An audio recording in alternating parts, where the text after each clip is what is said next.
이제 그 땅을 정탐하고 와서 정탐꾼들의 부정적인 그 보고를 듣고 백성들이 동요돼서 하나님을 원망하고 모세와 아론을 원망하고 우리가 다시 애굽으로 돌아가자라고 하였잖아요. 그들의 말에 하나님께서는 진노하셔서 이들을 멸하시기로 하셨으나 모세의 중보 기도로 말미암아 하나님께서 그들을 죽이시진 아니하시고 그들에게 징벌을 내리셨어요. 어떤 징벌을 내리셨어요? 출애굽한 만 20세 이상 된 자들은 이 가나안 정탐을 하고 온 정탐꾼들이 40일 동안 가나안 땅을 돌아보고 왔는데 그 40일을 1년으로 쳐서 40년 동안 광야에서 방황할 것이라 라고 말씀을 하셨어요. 그리고 출애굽한 1세대, 만 20세 이상 애굽 땅에서 같이 나왔던 사람들은 가나안 땅을 들어가지 못하고 모두 이 40년 광야를 방황하는 중에 그곳 가운데서 죽으리라 라고 말했어요. 그리고 단 하나님께 긍정적인 보고를 하였던 이 여호수아와 갈렙 그리고 아직 어린 아이들만은 40년 후에 하나님께서 이끄실 땅으로 들어가게 될 것이라 라는 거예요.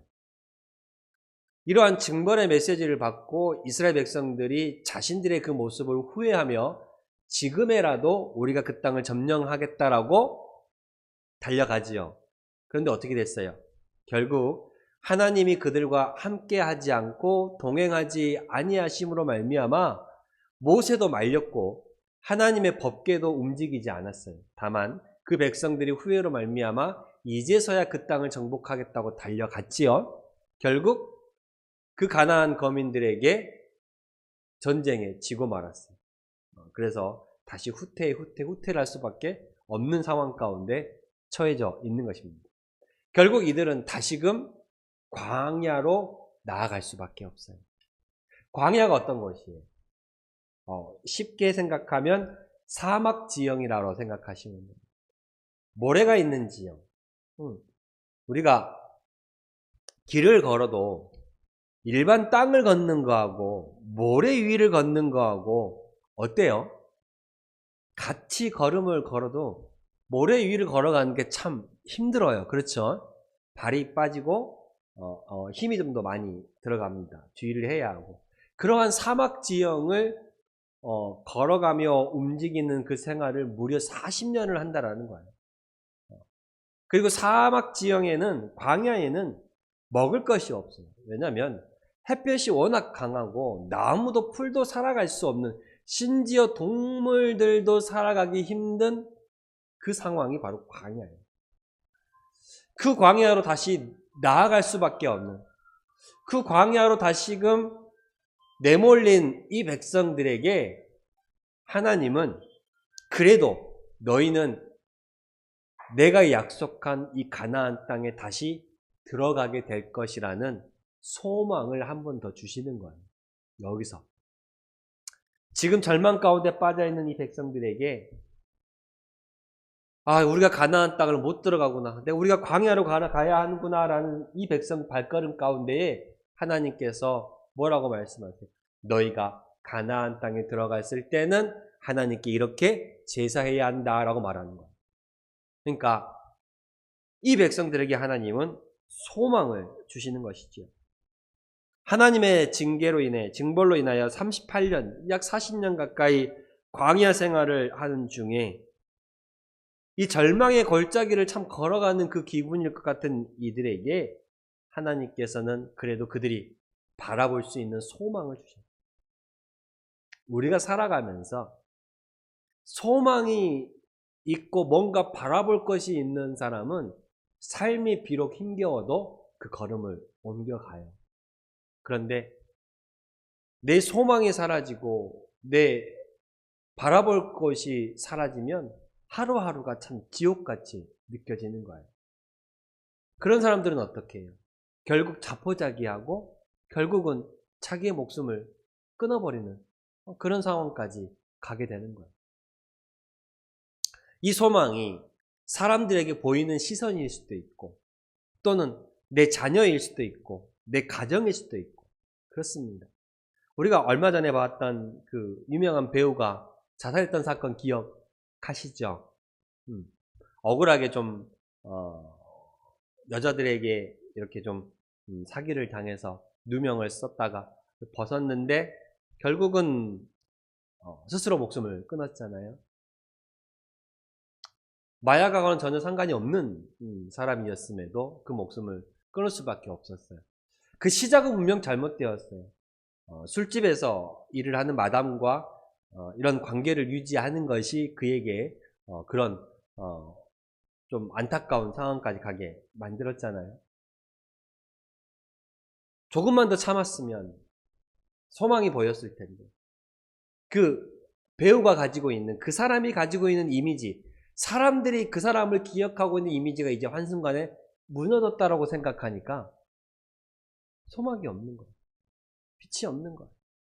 사람들 앞에 내가 다시 설 수 있을까라는 생각을 하니 도저히 자신감이 안 생기는 거예요. 무너지는 소망이 없으니 빛이 없으니 결국은 그렇게 자신의 생명을 끊는 그 선택까지 하게 되잖아요. 그 이전에도 많은 또 사람들도 그러했습니다. 왜 그래요? 소망이 없기 때문에.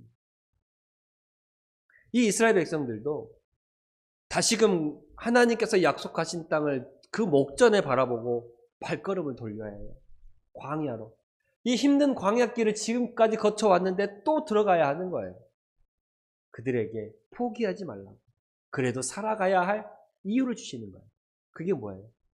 이 가나안 땅을 내가 너희를 다시 인도할 것인데 그 땅에 들어가면 너희는 이렇게 나를 예배하라, 제사하라 라는 그 말씀을 여기서 주시는 거예요. 그러니까 우리가 읽기에는 고운 가루 10분의 1에 기름 4분의 1 흰을 섞어서 소제로 드리고 우리가 읽기에 조금 어려운 부분이에요. 그렇지만 이것들이 이 백성들이 가나안 땅에 들어가서 하나님께 이렇게 제사해야 할 부분이라는 거예요. 그러니까 이 말씀을 우리말로 바꾸고 하면 예전에 어르신들, 요즘은 그것도 많이 없어지긴 했습니다만 어르신들 제사를 지낼 때에 그 상에 놓는 음식들 바라보는 거 위치가 다 정해져 있어요. 그렇죠? 색깔별로 어떤 색깔은 또 어디하고 어디를 바라보고 그렇지 않나요? 다 정해져 있습니다. 근데 그거를 글로 써갖고 대한민국 사람이 아닌 미국 사람이나 다른 유럽 사람들에게 그걸 읽게 하면 이게 뭔 말인가 싶을 거예요. 그렇죠? 우리는 그걸 이해하지만 우리가 제사하는 방법은 그 방법이니까. 오늘 여기 나오는 것도 이 이스라엘 백성들이 하나님께 제사하는 방법이야. 우리하고는 다르니까 조금 우리가 이해하기는 어려울 수는 있지만 이 방법의 제사를 이렇게 드리고 우리가 과일을 깎아도 사과 윗부분을 깎아서 올리는 것처럼 그러니까 기름 1분의 1 들여서 섞어서 이렇게 제사를 하라라는 그 의미에 따라 말씀을 하는 것입니다. 그런데 우리가 여기서 기억할 부분이 있어요. 우리가 레위기서에서 제사에 대해서 말씀을 함께 나누는 적이 있습니다. 제사의 종류가 여러 가지가 있습니다. 번제, 소제, 화목제, 속죄제, 속건제가 큰 5가지 제사가 있어요. 그리고 제사를 드리는 방법도 흔들어서 드리는 요제가 있고 들어서 드리는 거제가 있고 방법이 여러 가지가 있었습니다. 근데 그 중에 소제와 전제가 있어요. 소제와 전제는요, 감사와 헌신을 하나님께 나타내는 제사예요. 감사와 헌신의 의미가 들어가 있는 제사가 소제와 전제입니다. 그런데 이 소제와 전제가 하나님께 드리는 이 자발적으로 드리는 그 제사의 자원제의 동반 함께 그 자원제에 여호와께 화제나 번제나 서원을 갚는 제사나 낙헌제나 정한 절기제에 소나 양을 여호와께 향기롭게 드릴 때에 그러니까 화제, 번제, 서원제, 낙헌제 이게 뭐냐면 하나님께 기쁨으로 자원하는 마음으로 드리는 제사예요. 억지로 시켜서 하는 제사가 아니라 자원하여 드리는 제사를 드릴 때에 어떻게 하라 그래요? 그것을 소제로 드리라 라고 말씀을 하고 있어요. 소제로 드리라. 이 말씀은 무슨 말이냐면 하나님 앞에 자원함으로 나오는 자들이 진정한 감사와 진정한 이러한 헌신을 할 수 있다라는 거예요. 감사와 헌신은요, 남이 시켜서 한다고 되는 게 아니에요. 그렇지 않나요? 너 빨리 감사해. 그게 진정한 감사와 헌신이 아니에요. 물론 저는 우리 아이들이 또 우리 성도님들이 가끔 뭐 명절에나 이렇게 용돈을 주시면 또 우리 친척들을 만나면 용돈을 주면 고맙다고 해라, 감사하다고 해라 라고 꼭 시키죠. 근데 이거는 부모가 시키는 거니까 이제 배워가는 입장이니까. 근데 남이 시켜서 고맙습니다 라고 하는 것보다 이제는 배워서 내가 자원으로 내가 마음으로 내 스스로 고맙다 감사하다 말하는 게 진정한 더 의미가 있지 않겠습니까? 그렇죠. 그러니까 이 자원제에 하나님께서 감사와 헌신의 의미가 있는 소재로 드리라라는 말씀은 제사의 방법 가운데 진정 자원하는 자만이 하나님 앞에 감사로 나올 수 있고 진정 자원하는 자만이 하나님 앞에 헌신할 수 있다는 거예요. 그러니까 감사와 헌신은 남이 시켜서 한다라고 억지로 되는 것이 아님을 말하고 있고 또한 남이 시켜서 억지로 드리는 감사와 헌신은 하나님께서 받으신다 안 받으신다? 안 받으신다. 기뻐하지 않는다라는 말씀의 의미이기도 합니다. 또한 이러한 소제와 전제가 하나님께 드려지는 모든 제사와 함께 드려진다는 것은 우리가 하나님 앞에 나아갈 때 하나님께 예배, 그러니까 구약에서는 제사고 신약에서는 예배잖아요. 제사의 방법이 바뀌었으니까. 이 예배, 하나님께 제사를 드릴 때에는 진정 감사와 기쁨으로 나와야 한다라는 것을 말하고 있는 것입니다. 그러니까 모든 제사에 소제와 전제가 함께 드려졌다라는 것, 감사와 헌신을 의미하는 소제와 전제가 함께 드려졌다라는 것은 하나님 앞에 나오는 모든 행위가 감사와 기쁨, 헌신이 동반되어야 함을 우리에게 말해주는 거예요. 그러니까 우리가 좀 잊기 힘든 제사라 하더라도 이 제사를 드리는 방법, 제사의 종류를 우리가 생각해 본다라면 하나님께 어떠한 모습으로 나와야 하는가를 말씀을 통해서 우리가 깨달을 수 있다라는 말씀입니다. 그래서 사도 바울은 데살로니가 성도들에게 데살로니가전서 5장 16절에 말하더라. 항상 기뻐하라, 쉬지 말고 기도하라, 범사에 감사하라. 이는 너희를 향하신 하나님의 뜻이라 라고 말씀하고 있습니다. 하나님께서 우리에게 원하시는 뜻은 뭐예요? 항상 기뻐하고 범사에 감사하고 쉬지 말고 기도하는 것. 이것이 하나님께서 우리 성도들에게, 저와 여러분들에게 원하시는, 바라시는 것이라는 것입니다. 항상 기뻐하고 쉬지 말고 기도하고 범사에 감사하는. 근데 또 이렇게 말할 수 있어요. 아니 어떻게 맨날 감사하냐? 어떻게 맨날 기뻐할 수 있느냐? 그렇죠. 우리가 살아가다 보면 솔직히 기쁜 일보다 감사한 일보다 우리 입술에 원망이 나올 때도 있고 불평이 나올 때 기쁘지 못한 일이 더 많을 때가 있어요. 그럼에도 불구하고 하박국 선지자가 얘기했던 것처럼 그럼에도 불구하고 있는 중에도 감사, 아니 없어도 감사할 수 있는 그런 모습으로까지 나아가야 한다는 거예요. 여러분, 있는 중에 감사하는 건요, 누구나 할 수 있어요. 누구나 할 수 있습니다. 있는 중에, 풍성한 중에 감사는요, 누구나 할 수 있어요. 그런데 진정한 없는 중에 감사가 진정한 감사한 거예요. 기쁨 중에 기뻐하는 것 누구나 할 수 있어요. 누구나 그렇게 하잖아요. 근데 고난 중에도 기뻐할 수 있어야 돼요. 그것이 참 성도의 모습이에요. 왜요? 제가 말했잖아요. 이 백성들이 광야길을 다시 들어가지만 하나님께서는 그들에게 지금 소망을 주시는 거예요. 그들에게 빛을 주시는 거예요. 내가 너희를 인도할 땅, 가나안 땅에서 이렇게 예배하라라고 말씀하시면서 그들에게 목표를 주시는 거예요. 그러니까 힘든 중에도 바라볼 것이 있으니까, 소망이 있으니까 나아갈 수 있는 거예요. 여러분의 삶 가운데 바라볼 수 있고 소망할 수 있는 분을 예수 그리스도로 두십시오. 그러면 있는 중에도 없는 중에도 감사할 수 있고, 우리가 온전히 바라볼 수 있는 소망과 기쁨, 빛이 있으니까 감사할 수 있는 거예요. 그래서 하박국 선지자는 있어도 감사, 없어도 감사. 외양간에 송아지가 있어도 감사, 없어도 감사. 그래서 예수님께서 말씀하셨어요. 성전에서 기다렸다가 성전을 들어가는 사람들이 헌금함에 헌금을 넣는 걸 보셨어요. 각자 있는 사람들끼리 자기의 양껏 자기가 할 수 있는 대로 헌금을 하고 나갔어요. 그 중에 한 가난한 과부가 2렙돈을, 지금으로 치면 우리나라 화폐를 2렙돈으로 환산을 하면 1,000원 조금 넘는 돈이에요. 그 2렙돈을 헌금함에 넣었어요. 그런데 예수님이 제자들에게 뭐라고 말씀하신지 아십니까? 지금까지 지나간 사람들보다 이 가난한 저 여인이 가장 많이 하나님께 드렸다라고 말해요. 왜요? 드리기는 그거보다 더 많은 헌물을 드린 사람이 더 많이 드렸죠. 그런데 지금까지 드린 사람들은 있는 중에 그 얼마를 드렸지만 이 가난한 그 여인은 자기 있는 것 전부를 하나님께 드렸다라는 거예요. 값어치가 다르다는 거예요. 이렇게 소망이 있는 사람은요, 주님을 바라보는 사람은 있는 중에도 감사하고 없는 중에도 감사할 수 있다라는 거예요.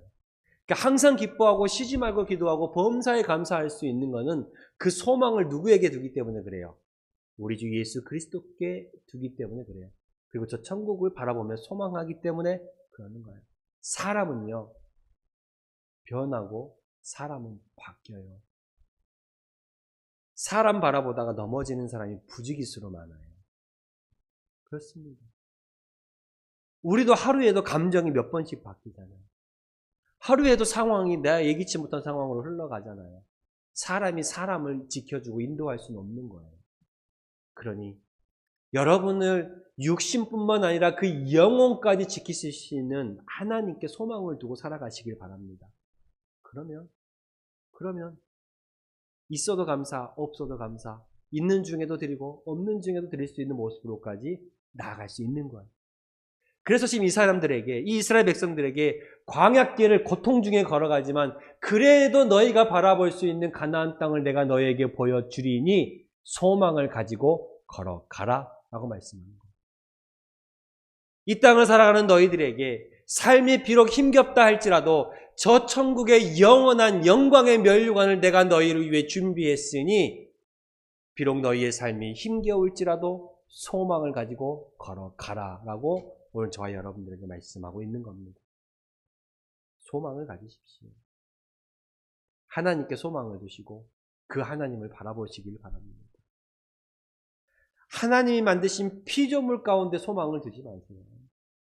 연초가 되면 점집에 찾아가서 올 한 해가 어떨까 점을 쳐보는 사람들, 그 시간에 하나님 앞에 기도하고 말씀 붙잡고 나아가세요. 그게 1000배 100배 복받는 비결이에요.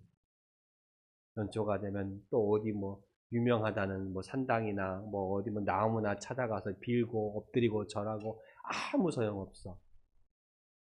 차라리 그것들을 태초에 하나님께서 천지를 창조하시니라. 창세기 1장 1절 성경 맨 처음 말씀이에요. 태초에 하나님께서 천지, 이 땅의 모든 만물을 창조하셨다라고 말해요.